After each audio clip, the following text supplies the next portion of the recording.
Hi all, I'm Dr. Ashwin Mugundan, a consultant in Dr. Mohan's Diabetes Specialty Center. To all my Muslim brothers and sisters who are going to observe fasting in the holy month of Ramadan, I would love to give some piece of advice. I'll make it very quick and short so that it will benefit you in the coming days when you are going to start your fasting. So major 5 subheadings are: 1. The risk associated with fasting in diabetic patients. 2. Who should fast or who shouldn't fast. 3rd is extra precautions to be taken while fasting. 4th is changes in medicines and medication doses while fasting. 5th is when to consult your doctor. So coming to the first point, the risk associated with fasting in patients with diabetes. There are 2 major risks. One is hypoglycemia and one is hyperglycemia. These are medical terms. Hypoglycemia simply means your blood sugar goes down less than 70. When you get the symptoms you might get are: one is shivering or tremor of your hands. You might get increased sweating. You will be feeling more and more hungry. You might lose your consciousness also, and extreme cases you might have seizures or what we call fits.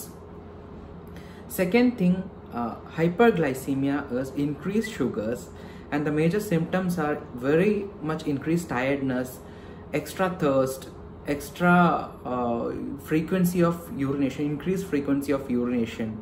These are all the symptoms that your sugars are going up.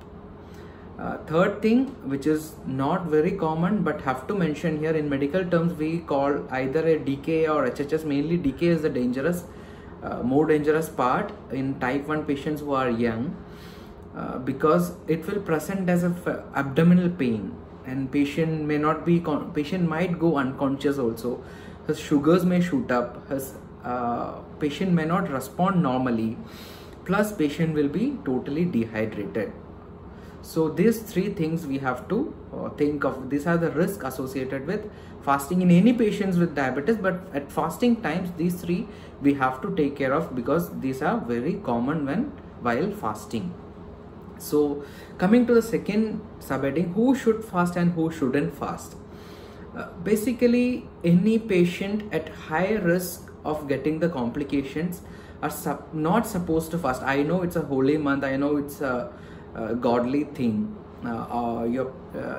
but there are certain guidelines and rules made by the International Council so that the risk categorization of the patients into high, medium, intermediate and medium and low risk categories. This is just to avoid such complications. So who comes under high category? Any diabetic patients with high level of complications such as kidney complications, who has stroke, who had heart complication, who's taking multiple injections of insulin, who have highly uncontrolled blood sugars which is above 300 pre-fasting levels or before Ramadan, ideally shouldn't fast. That is a pure medical advice given from my side. Second category, whose medium or intermediate risk, is patients who are on multiple medications but sugars are under control. So they comes under, with a doctor's supervision or advice, with certain extra precautions, they can fast. And last category, which is low risk, is sugars are well under control with hardly lifestyle modification and exercise plus very one dose of or one medication. So these are the risk stratification and who should take and who shouldn't be fasting during Ramadan. So third one, extra precautions to be taken after the evening breaking of fasting, the iftar actually. You should start taking more fluids. Minimum, make sure during the non-fasting period you should drink sip by sip, not everything together, sip by sip or every 10 minutes or 15 minutes. Make sure in total you are taking minimum 2 to 2.5 liters of water, at least 2 liters, because it's a summer, especially in Kerala and in India the temperature is hot, so better to take minimum of 1.5 to 2 liters of water in the non-fasting period, as you cannot drink afterwards. Second thing is checking your blood sugars very often. This is a controversial topic as injections are not allowed during the Ramadan fasting period, usually as like when you injectable antibiotics, injectable any other injectable drugs usually are not done by the patients, which is mentioned in the textbooks also maybe, or told by the all the this religious preachers and all. Thing is that checking a blood sugar won't break your fast. We are not injecting anything, it's just a blood prick and taking your one drop of your blood and testing your blood sugars. This is very important during fasting, because frequent blood sugar checking will make sure that you don't have to break your fast anytime between the 1 month period. Ideally, you should take your blood sugars just before fasting period ends, just after the fasting period, like 1.5 hours to 2 hours after you start eating, and before, if you go to sleep, before you go to sleep, and morning, like after the prayer, 2 hours after the prayer, and afternoon once when you are fasting, you will take your blood sugar. So totally around 5 to 6 times in a 24-hour cycle, better to check your blood sugars and write it down, because if you have any other problems, any other symptoms occurring, this recorded blood sugars will help your doctor to help you more, to help you continue with the fast, to help you how to change the doses you are taking, how to change your medications you are taking. So coming to the fourth topic, changes in medicines and medicine doses.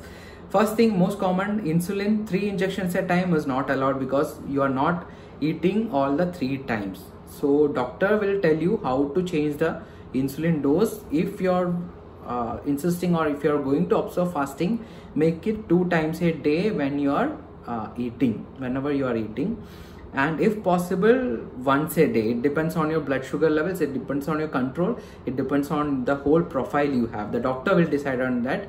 You cannot individually decide this is the dose I am going to take. It's medically, we have studied a lot about this topic, we've conducted a lot of studies regarding this, how to adjust the doses, so the doctor will know. Second thing, certain medications which are very commonly used can be taken during fasting without any trouble, such as metformin, as you already know, gliptin such as vildagliptin, teneligliptin, sitagliptin, whatever it be, and this sulfonylurea category, which is very commonly used in Indian patients, like glimepiride, gliclazide and all, dose needs to be adjusted. Otherwise, you might go for low sugars, which patients who are already very well controlled, diabetes is there. And last thing, SGLT2 inhibitors. There is a controversy, because all the international studies suggest that you continue taking this tablet, but in practice in India, we suggest the empagliflozin, dapagliflozin and canagliflozin. The gliflozins we try to avoid, because while taking this tablet you have to have extra fluids, and in summer, in Ramadan period, there is extra dehydration in our patients who are observing fast, so we try to avoid this molecule while fasting. So consult your doctor before Ramadan fasting. Make sure all your medications are adjusted according to what you are going to do and how you are going to fast. And last but not least, GLP-1 receptor analogs, which are injectable drugs, that especially doses need not be readjusted. Almost all the other medications can be taken safely, but if there is any dose modification needed, just consult with your doctor before you are going to observe fasting, just few days back at least. Ideally, it should be done 1 month and 1.5 months before fasting. 6 to 8 weeks is the recommended time. We have to plan it accordingly, so that your fast you can continue without any break or without any other problems. Then, when to consult your doctor? This is one thing I would suggest during fasting. When you check your blood sugars, if it's less than 70 milligram per deciliter, or if it's more than 300, ideally you should consult your doctor. And I would suggest, if it's out of this range, like below 70 or above 300, better to break your fast, because your health is more important. If we don't control sugars, if it goes out of control, like low sugars or high sugars, there are high chances of complications to occur, or there may be danger for your life also. Better we be more vigilant during the Ramadan fasting time. May the God protect you all during the fasting period also. May He give the power for you to continue your fasting. And thank you for watching. Kindly, if you have any doubts or suggestions, if you have any doubts regarding Ramadan and fasting and diabetes, leave your comments on the comment section. I would answer in the next video. Thank you.